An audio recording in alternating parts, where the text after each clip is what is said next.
It's very frustrating because this is a bill that could have and should have been passed before the August recess, and that's why it's so frustrating. I yield back. Well, yeah, and this week I think we are going to see the impact outside of the Beltway, because it's my understanding that over 30 to 50 groups are going to be converging on Washington, advocates of agriculture, American agriculture, ranging from, you know, real traditional American Farm Bureau to the Farmers Union to, you know, specific commodity crop groups who, as you point out, sometimes have some pretty heated disagreements about regional issues and about allocations within the Farm Bill, and they may still have some today in terms of the way the Senate bill was voted out in the House committee, but they all agree on one item, which is that it is time for this House of Representatives to act.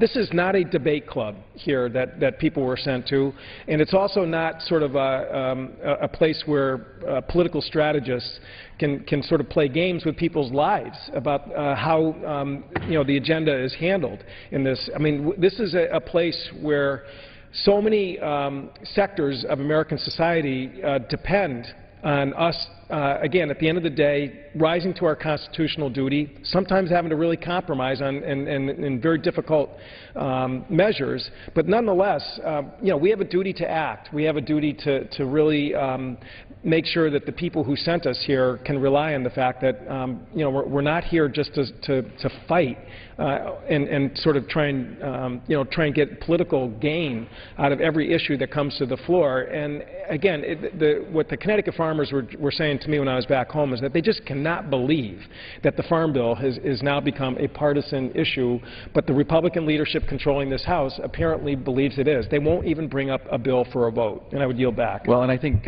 one of the things that's helpful is to talk about some misconceptions about the Farm Bill. This isn't just something that affects farmers. At every one of my Farm Bill listening posts, I started off by pointing out that in 1900, my state of Iowa had 11 members of Congress in the House of Representatives, and Florida had 2. And there were about 40% of Americans at that time who lived on farms, 40%.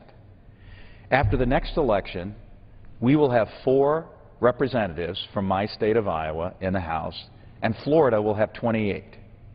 And now, less than 1.5% of the American population lives on farms. So that illustrates why it's such a big challenge anymore to put this bill together. But when you look at who showed up at my Farm Bill listening post, it wasn't just people engaged in agriculture. There were plenty of farmers there. There were representatives from the corn growers, the soybean producers, the cattlemen, and the pork producers, but there were also people there from Ducks Unlimited, Pheasants Forever, the Sierra Club, Trout Unlimited. There were people from nutrition groups who were involved in providing food to underserved portions of the community.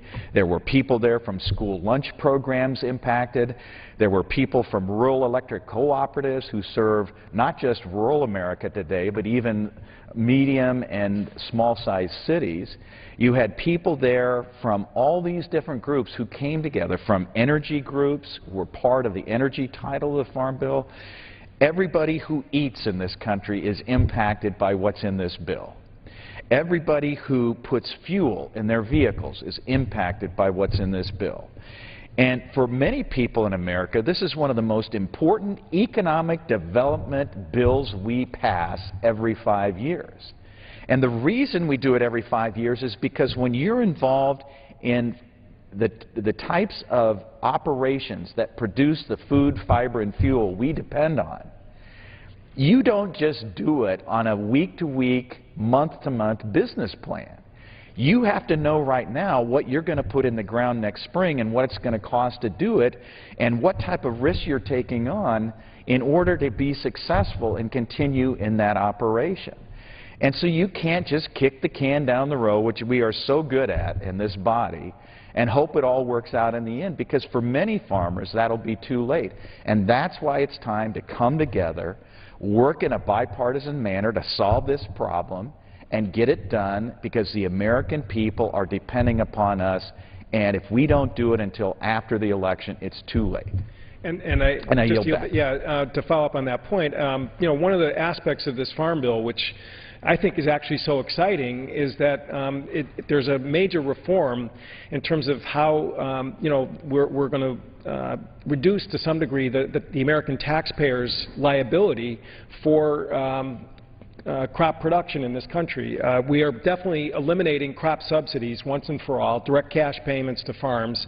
In both the Senate bill and in the House Agriculture Committee bill, we are eliminating direct payment subsidies. That's where the largest portion of savings are actually being generated, the $23 billion in the Senate and roughly the $33 billion in the House bill. And we are basically going to be using much more of a crop insurance, risk insurance model, where the farmer's going to have a little more skin in the game, the producer's going to have a little more skin in the game, and the taxpayer's going to have a little less. From almost every angle, when you look at what the hard work that's been put into the measure this year in terms of, again, lowering costs, trying to, again, wean the system away from direct cash payments, doing some important, I think exciting reforms in terms of promoting farmers markets and marketing specialty crops, which, again, I'm sure Iowa is just like New England and California and other places where there's just been this renaissance of local agriculture and, the food security issues and the growing awareness about the fact that, healthier foods for school cafeterias or family dinner tables is something that people are just really engaged in as almost never before. This Farm Bill promotes all of that positive change in terms of nutrition habits, all the way to school cafeterias, but also, again, helping producers deal with a different structure in terms of how their business model is going to run. And as you point out, you can't do that with a 3-month extension or a 9-month extension or a 12-month extension. We need a 5-year Farm Bill. We need something exactly along the lines of what the Senate produced on a bipartisan basis. And again, it is just incredible that this leadership, the Republican leadership, doesn't hear what is out there right now, both on the producer side and on the nutrition side, that people want this Congress to get this item done, and it should not be a partisan issue. Well, one of the other common themes that I heard at all of my listening tours, and this is uniform across the country, whether you're living in Connecticut or Iowa or California or any other part of the country, the average age of the farmers in Iowa is 59. And we have a lot of people who are nearing the end of their farming careers. And we need to have opportunities for young farmers and young people who want to get involved in agriculture to get their foot in the door. And so that's one of the exciting things about this Farm Bill, is for young farmers and beginning farmers who may be doing it as a second career. They may be working at a John Deere factory in Waterloo and farming on a part-time basis because it's in their blood, it's what they love the most out of life. But to give people that opportunity to get started, we have to be focusing on some innovative new ways of allowing them to earn an income from farming, whether that's specialty crops, which you mentioned earlier, whether it's dealing with orchards and other types of new and innovative ways of raising money from production agriculture. All of those things are at a standstill if this bill doesn't move, and that is one of the reasons why it's inspiring at a time when so much that focuses on Congress is about partisan bickering, that there is actually an enormous opportunity here to reach across the aisle to our friends on the other side and say, join us, make this happen, bring this bill to the floor. We will work with you to improve this bill and get it to a conference committee so that we can get an up or down vote on the future of agriculture in America. And I'll yield back. Yep, just to kind of put the period on that, is that right now the House Republican leadership is looking like we're only got 8 days of real full floor action for the whole month of September. Again, incredibly, after basically leaving town and passing a motion to recess, the Republican leadership, now that we're back, has only scheduled 8 full session days, which again really shows why your discharge petition for the Farm Bill is so critical, and that we really need to get this thing moving, because there clearly will be a conference. There's going to be some disagreement with the Senate, but on the fundamental structure of the bill, there really isn't. I mean, the reform of subsidy payments is both. There's overlap in both bills. The savings that will generate, the dairy issue, which I mentioned earlier, how we are again going from a historic change in terms of an industry that's had total cash payment subsidies to a risk insurance model, which again, commodity crop folks like yours have dealt with that for decades. We're now putting dairy into that same model, and so. But with 8 days does not give us much margin for error in terms of the way this place operates. And again, that's the Republican schedule which came out. I know, as far as yourself and myself and our colleagues on our side of the aisle, we're prepared to roll up our sleeves and stay here as long as it takes. And frankly, we've got other issues which I think all of us would be more than happy to plunge into, whether it's the fiscal cliff, whether it's sequestration, whether it's the postal reform bill, which the Senate has passed, whether it's the Violence Against Women Act, that again, incredibly, even though law enforcement leaders all across the country are imploring Congress to move on the Violence Against Women's Act, again, the leadership hasn't sent a conference group to get that bill done. I mean, this is stuff which should be just baseline givens in terms of just running the country, and yet, we've got an agenda this week which, other than maybe doing a CR to keep the government from closing on October 1st, that's it in terms of what the Republican leadership has put forward. Well, I think that one of the things that we need to make sure everybody understands is as of September 30th, which is just a couple weeks away, there is no Farm Bill. Right. We revert back to a 1949 Farm Bill that nobody in this country wants to see happen, including the Secretary of Agriculture, who would be given extraordinary powers that were given under that old Farm Bill to determine markets, to determine prices, to select winners and losers. It would be a horrible situation.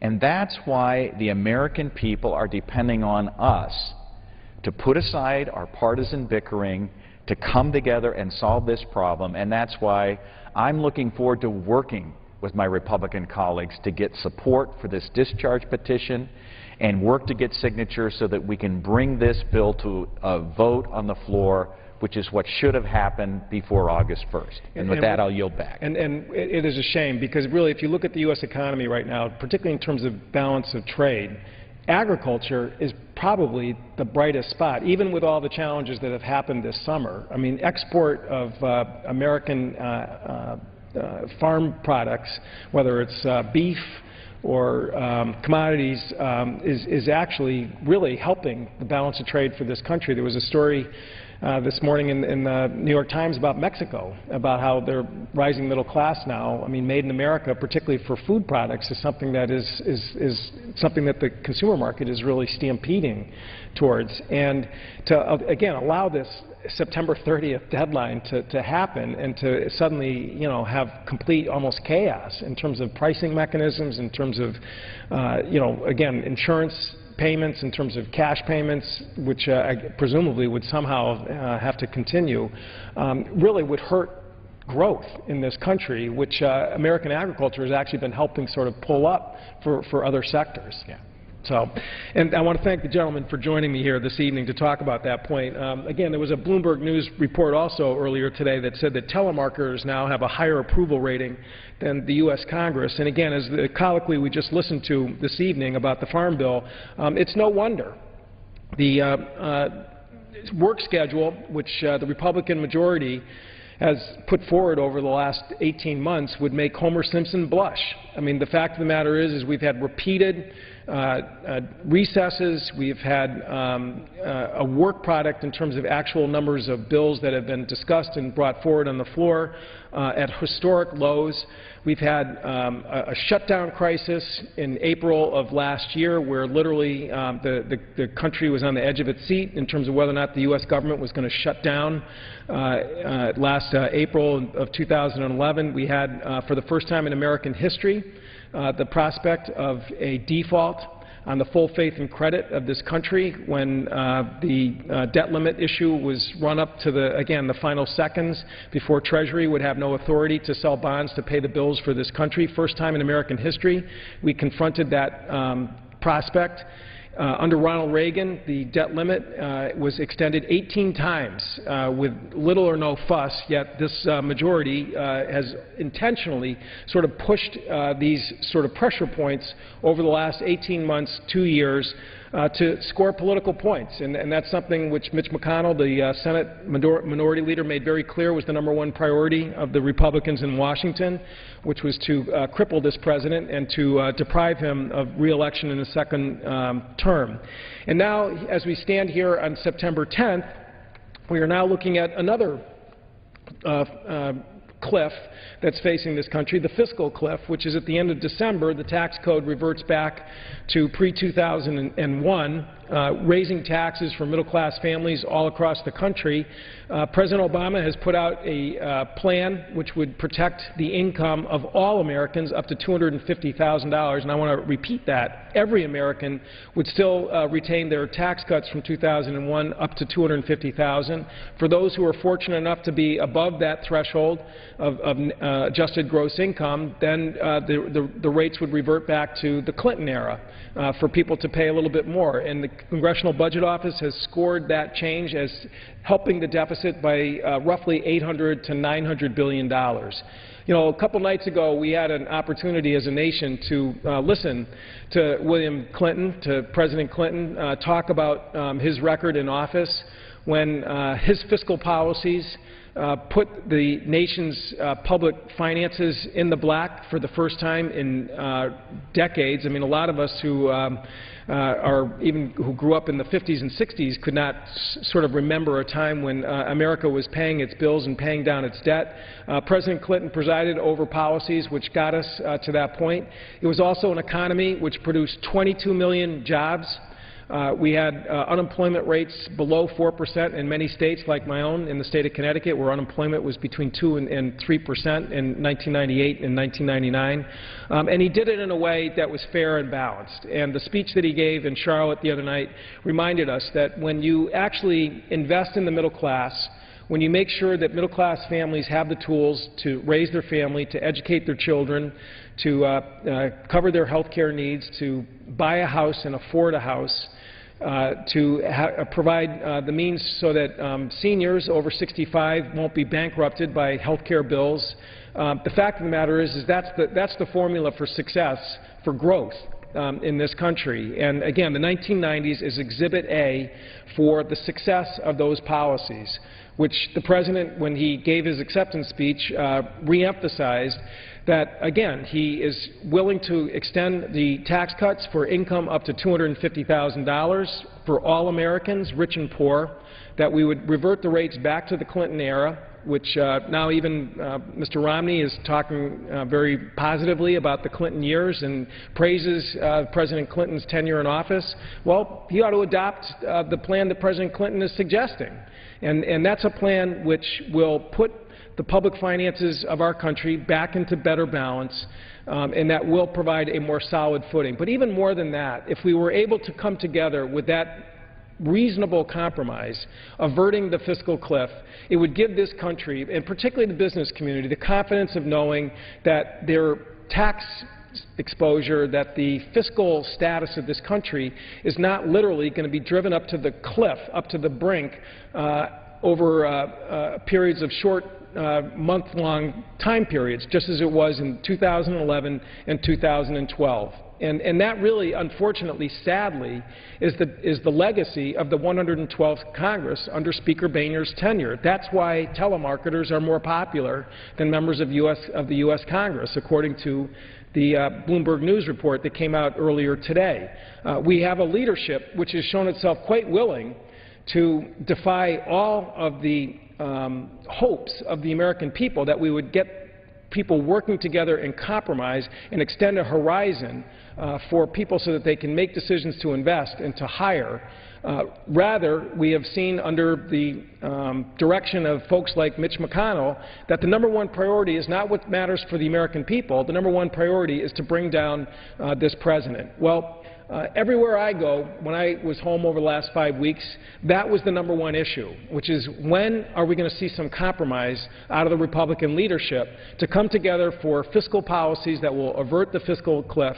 When are we going to come together to defuse the sequestration chainsaw that's sitting out there on January 1st that is going to cut through the federal government both on the defense side and on the non-defense side? And I think it's important to remember non-defense interests, whether it's hospitals or medical providers, are looking at a 2% across-the-board cut in Medicare payments if sequestration goes into effect.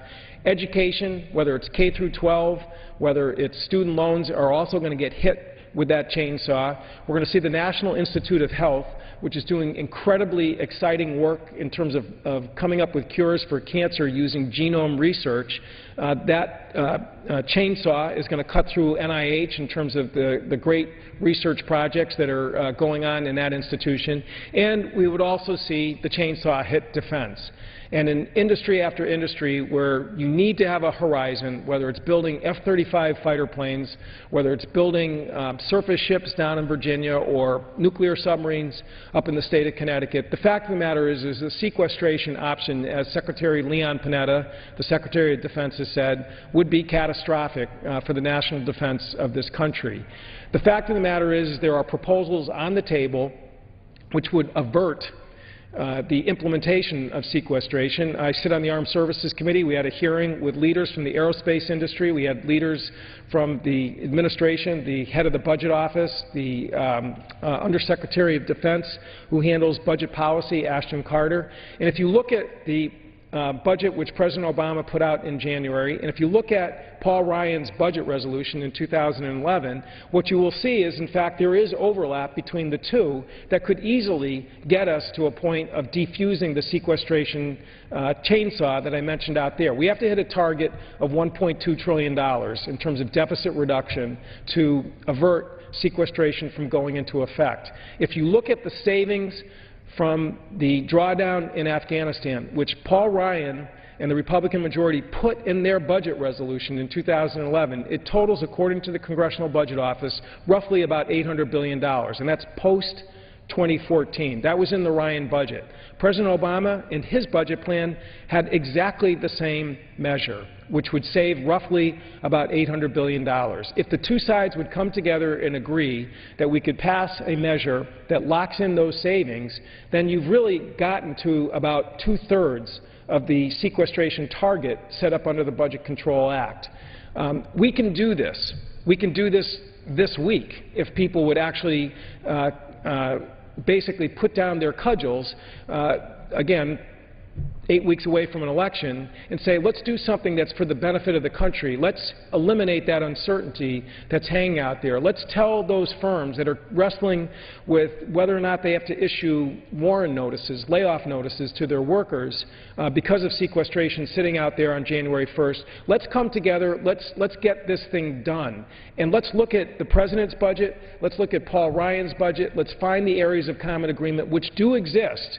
And let's get this thing fixed so that the American economy is not facing, again, another one of these run-ups, which unfortunately the majority in 2011, back in April, was willing to push this country to a government shutdown, and later in August, when they were willing to default on the full faith and credit of this country. Let's not do that. Let's allow the American people the opportunity to have some security that their jobs, that our national defense, that health care providers, that educators, that people who are in the critical areas of research and development over at NIH are not going to have the rug pulled out from under them because of a sequestration, which was part of a package which Speaker John Boehner proudly announced he got 98% of what he wanted. Again, when the Budget Control Act passed, the Speaker was interviewed and was boasting about the fact that the Republicans got 98% of what they wanted. Within that package was the sequestration mechanism. And Mr. Ryan, the candidate for vice president, actually also publicly boasted about the fact that sequestration was a compromise which the two sides agreed to. So everybody's got their fingerprints on it. The fact of the matter is it's sitting out there. It's creating uncertainty in the U.S. economy. There are measures that are both within the Ryan budget and the Obama budget which are overlap, in which we could easily implement a compromise to diffuse that sequestration chainsaw that's sitting out there. All it takes is the willingness of this chamber, led by the Speaker, who is now trying to distance himself from the deal that he embraced back in August of last year, to come forward and say, okay, let's sit down and hammer this out. You could do it on the back of an envelope within a matter of a day or two in terms of the areas of agreement that exist between the Obama budget and the Ryan budget. The failure to do that, the failure to bring up a farm bill, the failure to bring up a postal reform bill, the failure to bring up a Violence Against Women's Act for conference and for final resolution, the failure to implement budgets out of the Health and Labor and Education Subcommittee, which, again, the majority just basically, I guess, decided they're just not going to do that.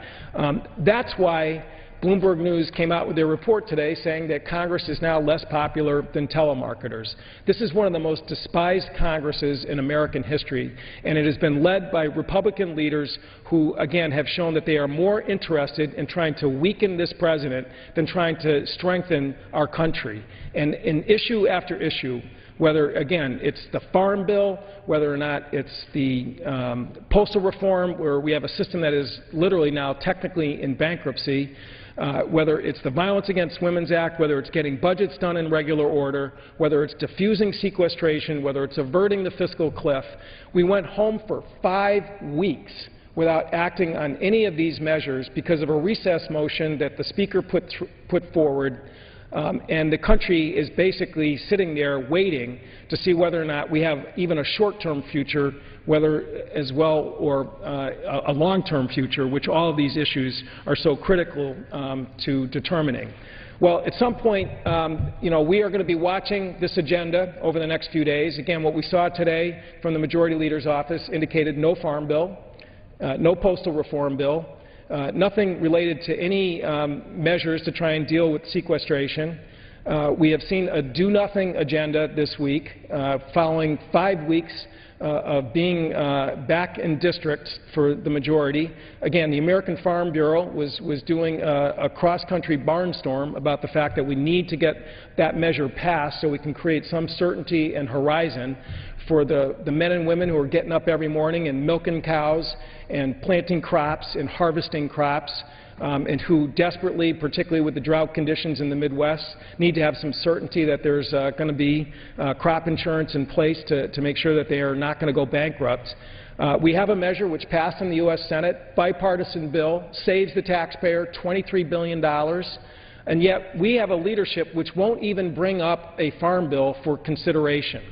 Again, the bill that came out of committee wasn't perfect, but it is a measure which we need to act on to send to conference so that the agriculture sector of this country can have some confidence about what a future that they're going to have beyond the next few weeks or so, when September 30th, the law of this country reverts back to 1949's Farm Bill. So that's the message which I certainly heard on my break. Mr. Braley heard on his break. I think we're going to hear it this week when representatives of commodity crop groups, the American Farm Bureau, the American Farmers Union are going to be gathering in the U.S. Capitol demanding action so that we can at least allow one sector the ability and the confidence to know that they have some future, both short-term and long-term. And with that, I would yield back the balance of my time, Mr. Speaker. Yields back. Under the Speaker's announced policy of January 5th, 2011, the gentlewoman from Alabama, Mrs. Roby, is recognized for 60 minutes as the designee of the Majority Leader. Thank you, Mr. Speaker. I appreciate the opportunity to be here this evening alongside some of my colleagues, freshman colleagues, and we want to have a real frank discussion with the American people tonight about a milestone that we hit just last week. And this is not a milestone of historic significance that we're proud of, and that's that our national debt has now hit $16 trillion. This brings no pride or cause to celebrate to the American people, nor should it to any member of this body, our friends in the Senate, or in the White House either. That is approximately $51,000 for every man, woman, and child in this country. It's unacceptable, and it doesn't, quite frankly, have to be this way. I want to point you to a few of the President's own words, where he said when he was campaigning to be the President of the United States, quote, "We can't afford another 4 years of the kind of deficits we've seen during the last 8. We can't afford to mortgage our children's future on another mountain of debt." Where are we today? Today, we are at a place that is far worse than 4 years ago. Not 15, but $16 trillion in debt later. We have not seen anything significant from this White House in an effort to reduce our debt. And instead, all we hear about is new programs that are going to require more taxpayer dollars and not an effort to rein in this out-of-control spending. So I want to talk about that tonight. Tonight we also want to focus on jobs. I mean, this is the #1 issue facing the American people right now. We need to get America back to work, and this government, this body right here, we don't create the jobs, but we sure can help create an environment in which job creation is ripe. And we have done a lot here in the House to do that. We've passed over 30 bills. They're sitting in the Senate awaiting action. We're going to continue to highlight what we've learned in this hour over the course of our time back at home. And I have my friend from Colorado standing here, and I would just say to you, Mr. Gardner, that I'm sure you can say the same about what you learned over the district work period, but traveling from town to town, from county to county in Alabama's 2nd District over and over again, the debt has stifled job creation because all it has done is create more uncertainty. All of the regulation and red tape that has been passed in the previous Congress, that this Congress has been unable to undo because of the lack of action in the Senate, all of that has contributed, Obamacare contributed to more and more uncertainty, and people are hurting. I mean, I've traveled around and looked into the eyes of folks that they can't take anymore. Their businesses are on the line. And that then in turn is a reflection of what's going to happen in their households. Well, the gentlelady from Alabama is exactly right. Thank you for your leadership on the economy, on getting this country turned around and getting our businesses back in shape to hire once again. Over the past couple of years since being elected, I've traveled over 65,000 miles to be in every nook and cranny of the district, eastern Colorado, northern Colorado. We've held 74 town meetings. To make sure that we are listening to everybody's voices, to make sure that people have an opportunity to address their concerns, their ideas, to make our government better, to make our economy grow and healthy once again. But the points that you talk about, I don't know that anything is more relevant in the conversations that we have today than that point was made at a town meeting just last week in Julesburg, Colorado, up in northeastern Colorado, just a hop, skip, and a jump from the panhandle of Nebraska. When somebody said, a young lady raised her hand and said, "You know, I'm a single mom. I have 3 kids at home. I've had 2 jobs, now I only have 1. I'm looking for a second one. But I can't make ends meet because my job doesn't pay enough. Energy prices continue to increase. Trying to find health care for her children." Talk about somebody who is the front lines of our economy, who's suffering because of the past 3.5 years of failed economic policies. The Congressional Budget Office recently issued a review of what could happen at the end of this year if nothing is done to avoid the fiscal cliff, to deal with sequestration, to deal with the looming tax increases. And this is what the Congressional Budget Office has stated, and I quote, "In particular, large budget deficits and growing debt would reduce national saving, leading to higher interest rates, more borrowing from abroad, and less domestic investment, which in turn would lower the growth of incomes in the United States." And so while we talk about growing the economy, while we talk about economic growth and the need to get businesses and companies around this country hiring again, at the same time there's this negative pressure being placed on them because Congress can't do its job to control spending. $16 trillion in debt. You mentioned it was nearly $51,000 for every man, woman, and child. We've got a 10-month-old at home. Our 10-month-old owes $51,000 as his share of the federal debt. $51,000 apiece. And that negative pressure, that mounting debt, deficits that are over $1 trillion every year, makes it more and more difficult for businesses to have access to the capital that they need to grow, makes it more and more difficult for companies to operate because all of a sudden they find themselves competing with the federal government for those scarce resources. The next thing we know, the government's going to have to look at tax increases to try to finance what's already over $200 billion a year in interest payments. And so the challenges that our businesses face to Congress is, hey, Congress, can you get government out of the way so that we can let America work, so that we can run our businesses the way that we want to, not the way Washington wants to. But at the same time, you've got a Congress, including the United States Senate, that hasn't passed a budget in over 3.5 years, hasn't done a fundamental duty that it's required to do, and that's to make sure that this government knows where it's going to spend its money, to make sure that this government knows how much money it has coming in, how much money is going out. But they refuse to pass a budget. Now, they refuse it, make no mistake, not because they think they need more time or because they need to study it more or come up with a different bill. No, they refuse it because they think it would be bad politically for them to vote on a budget. That's why the President's own budget received 0 votes. Not only 0 Republican votes, but 0 Democrat votes for the President's own budget. There are so many people across this country who are unemployed, who are looking for work. In fact, the colleges just started. Most of the universities around the country just went back in a couple of weeks ago. Yeah. And those kids, those students, are all looking for jobs and expecting jobs to deal with their student loans. And I know we've talked about it many times. Yeah, and I mean, I think that's real. If we could spend some time on our young people, because that is really paints the picture better than anything. The graduating class of 2012, when they were getting ready to face the real world in April of this year, the Associated Press reported that half of those college graduates were unemployed. Half. Now, just to show a little bit of a comparison,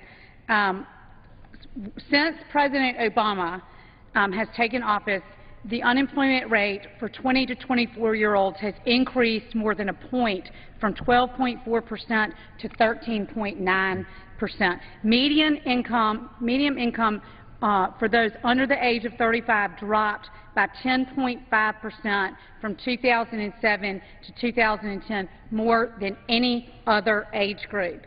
And more of today's 20 to 30-somethings are living with their parents than any of the generations that have gone before them. So by comparison, and here's where we really highlight this President's failure and this Congress's failure to get out of the way of job creation. In 1980, 17% of adults 20 to 34-year-olds had to live with their parents, and today that number is 24%. So at a time when these young people coming out of college face mountains of student loan debt, they can't find jobs. And instead of looking and working to find ways to provide opportunities for these young people, President Obama and his policies are setting the stage for these young people to be more dependent on the government. And so anyway, that just to highlight your point exactly is that is the sector of our population that is the promise of tomorrow, and they are unemployed. Well, and you add the fact that this generation that's graduating from college today is going to be left with a $16 trillion debt. And by the way, that's just what it is today. It's growing each and every second. And in just a few years, that number goes up to dramatically to over $20 trillion if nothing is done to stop the runaway debt crisis that we have right now. You mentioned the Associated Press article that talks about 1 out of every 2 graduates from college today being unemployed or underemployed. But that same Associated Press report talks about this. Taking underemployment into consideration, the job prospects for bachelor's degree holders fell last year to the lowest level in more than a decade. And so we've seen this conversation take place about, are we better off today than we were 4 years ago? Well, here's a statement from the Associated Press when it comes to people who are graduating from college that says, taking underemployment into consideration, the job prospects for bachelor's degree holders fell last year to the lowest level in more than a decade.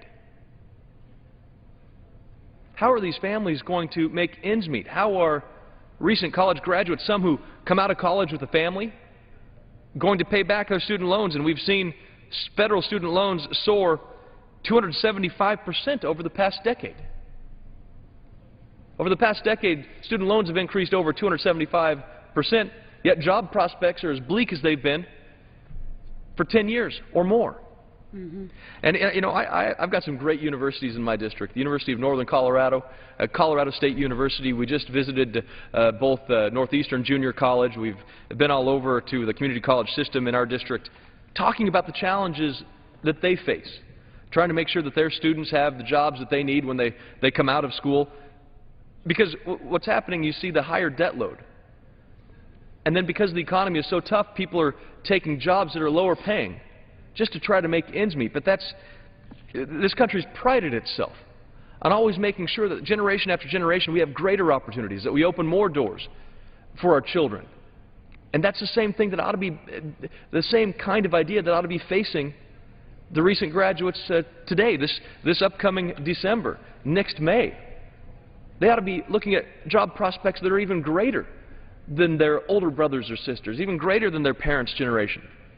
But the fact is, those jobs don't exist because the policies of the last 4 years have made it more and more difficult for this country's business to grow and expand. You mentioned your colleges in your district. I, too, have some great colleges in or right nearby. Alabama's second district, Alabama State University, Faulkner University, Troy University, and Huntington College. But let me just highlight real quickly Alabama's 2-year college system, where we have incredible workforce development programs, honing skills in young people that can immediately go out into the workforce, and they deserve better than these lofty promises. Did you know that since President Obama was inaugurated in January of 2009, the manufacturing sector has shed 590,000 jobs. 590,000 jobs. When was that? This was since President Obama was inaugurated in January of 2009. The number of Americans receiving food stamps as of April 2012 was 46.1 million. I heard today one of our colleagues say 1 out of every 7 Americans is receiving some sort of nutritional assistance. That is astounding. That is astounding. So we've painted a picture here that is bleak, and we're telling the American people what they already know, because so many of them are too aware of this, because they're the ones that are suffering from this administration. But I just want to say we have solutions. We have solutions where we can change things and the private sector can thrive, but that is going to mean getting the government out of the way. We need leadership in the Senate to have the political courage to stand up and take up our jobs bills, our energy bills that reduce regulation and does just that, gets the government out of the way. You know, this past week I had an opportunity to visit a business in Colorado, a manufacturing business in Colorado, and talk to it's a multi-generation family business. It was started by this gentleman's dad 50 years ago. And his son he's actually retiring from the business, and his son is going to take over the business, third generation manufacturing business in Denver. They've got around 300 employees, not just spread out in the western United States region. And I asked him, I said, you know, the past couple of years, are you doing better now than you were then? His answer was no, on any level. If you ask him about what his bottom line is, the company's profits, no, they're not better off than they were. If you ask them about the number of employees he has, no, they're not better off. In fact, they've struggled to try to make sure that they're able to keep the employees that they have been able to keep and this is something else that goes unreported. That employee who is usually working a 40-hour work week or maybe a little bit more is now working a 30-hour work week or a 32-hour work week. Because as an employer, he feels a responsibility to try to do everything he can to keep these employees working, to keep their families with a job in the household. But in order to do that, because their business is down, because their sales are down, they've actually now found themselves in situations where they're reducing hours, which means less take-home pay. In fact, if you look at the past 4 years, we've seen middle-class pay, take-home pay, go down by about $4,000. So if employment is decreasing, and I mean, again, you look at those employment numbers that just came out this past week, for every one person who found a job, 4 people quit looking. And so you can see that this business isn't alone in trying to make ends meet, to try to build a better tomorrow. And we talked about the regulations that they face, and I talked about some of the recent changes that have been made, whether it's financial services legislation. In fact, one of the interesting points, we were talking about regulations, and I'm sure you've heard a great deal about businesses in your district that are facing challenges with regulations and the ever-increasing cost of regulations. But this particular business, they were talking about how, because the tough times that have hit their contracts, the people they contract with, the people who buy the goods from them, they're now actually having to float the cost of that business on their own books a lot longer. And because of the difficulties with some of the financial legislation we've seen, they're finding it even more difficult to do that. So here you have a company that's trying to make it work with their customers, so that they can buy their goods by holding their receivables a little bit longer.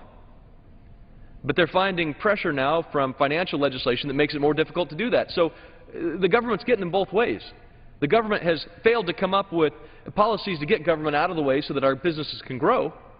And yet when you have somebody coming up with a solution to try to grow their business, government policies there are affecting that and impeding their ability to do that. Absolutely. And, you know, when you talk to business owners, or at least when I have, you'll hear them say, well, there was a time when regulators came into your business to try to make it more effective or a safer environment in which to work, but that time is long gone. Now the regulators are there to find problems and fine you. I want to give you one example that was astounding to me. A fellow that's in the construction business was explaining to me that he had a friend that's a roofer that had a $700 job to make a $700 profit on a roofing job. And his crew was over there at this home all day long, had the ladder, they were going up and down, and after 5 o'clock, a regulator was driving down the road, pulled over, and noticed that he was afraid the ladder didn't come over the eave of the roof just far enough to fit within the regulatory requirements. He stopped and wrote that fellow up to the tune of $8,000. A $700 job, an $8,000 fine. These guys have been going up and down that ladder all day. Now, we all agree that not every regulation is bad, but this is an environment that has gotten out of hand, people with too much time on their hands, and not in the coming into businesses in the spirit of helping businesses thrive. Well, and I think that's why we have to start talking about solutions for this country. And we all have examples of regulations that have gone amok. I was dealing with a business in the district just the other day that talked about a product that they were trying to handle. It was a very environmentally sensitive product that they were trying to remove and actually do some environmental mitigation from a cleanup site that they were working on.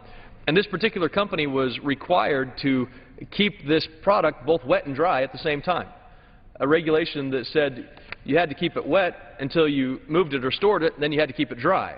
Well, you got to dry it down in order to move it, but yet they face the possibility of being fined because of this particular action. Again, but the solutions that we need. This Congress has passed solutions, and I'll mention the REINS Act. The REINS Act was a bill that we passed several months ago with strong support from both sides of the aisle. This is one of the bills that has passed the House and has moved over to the Senate, where it just sits stacking up like a cordwood.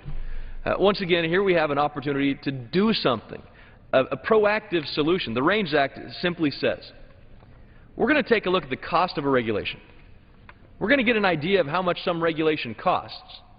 And if it exceeds a certain threshold, then we're going to let that come back to Congress for review before it can go into effect. It's saying, hey, let's take a look at this. Let's create some kind of an opportunity for Congress to review a regulation that has a tremendous impact on the economy, taking hundreds of millions, over $100 million out of our economy to comply with the regulation.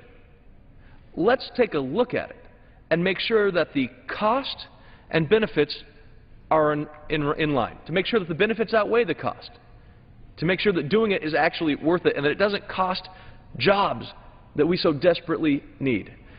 And so the REINS Act passed, and it's waiting over in the Senate. Now, some people may say, well, that's just a partisan idea. That's just a Republican idea. Well, let's take a look at what some of the states do. In my home state of Colorado, there's a process called the Rule Review Act, the Rule Review Bill. This bill comes up every single year in the state legislature, and it's a chance for the state legislature to do exactly that, to review the rules that pass out of the executive branch agencies. Every year, the state legislature gives a thumbs up or a thumbs down to those regulations. Because in Colorado, we understand how important it is to make sure that government's not getting in the way. How important it is to make sure that we actually have responsible rules that move the ball down the field instead of creating penalties every time you turn around. And so the Rules Review Bill, taken to the United States Congress, becomes the REINS Act. And the REINS Act is a good way for us to check and provide that balance with the executive branches to make sure that we're not putting too much of a burden on our businesses.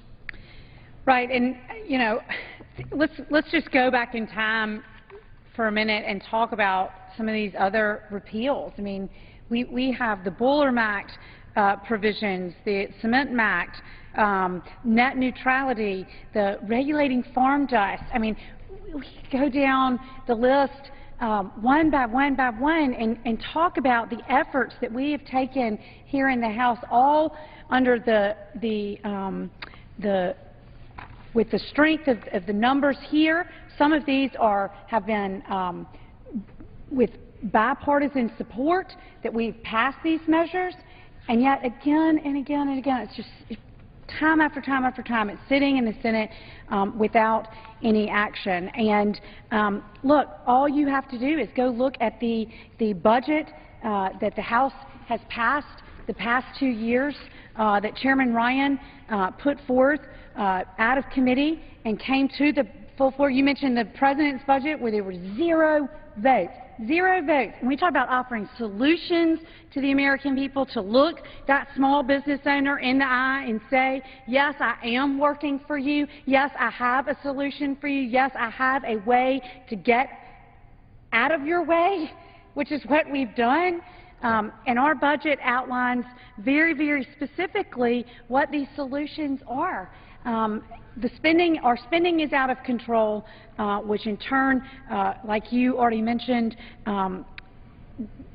takes it a whole other step that this Congress is not doing their job, and therefore the jobs are not being created by the private sector, period. It all comes down to that.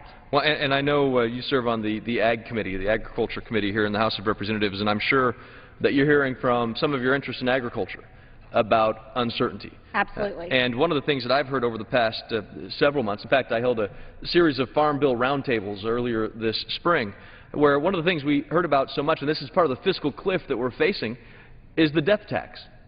The death tax that this nation faces going back into the lower exclusion rates as of January 1st. Let me give you an example of, and I'm sure you've heard this time and again from the people that you represent.